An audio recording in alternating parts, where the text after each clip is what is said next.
A number of years ago, the Central Bank of the United States, the Federal Reserve, produced a document entitled Modern Money Mechanics. This publication detailed the institutionalized practice of money creation as utilized by the Federal Reserve and the web of global commercial banks it supports. On the opening page, the document states its objective. The purpose of this booklet is to describe the basic process of money creation in a fractional reserve banking system. It then proceeds to describe this fractional reserve process through various banking terminology, a translation of which goes something like this. The United States government decides it needs some money, so it calls up the Federal Reserve and requests, say, $10 billion. The Fed replies, saying, sure, we'll buy $10 billion in government bonds from you. So the government takes some pieces of paper, paints some official-looking designs on them, and calls them treasury bonds. Then it puts a value on these bonds to the sum of $10 billion and sends them over to the Fed. In turn, the people at the Fed draw up a bunch of impressive pieces of paper themselves, only this time calling them Federal Reserve notes, also designated a value of $10 billion to the set.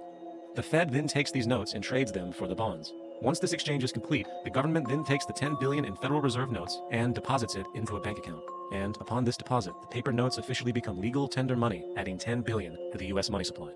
And there it is. $10 billion in new money has been created. Bitcoin was the last.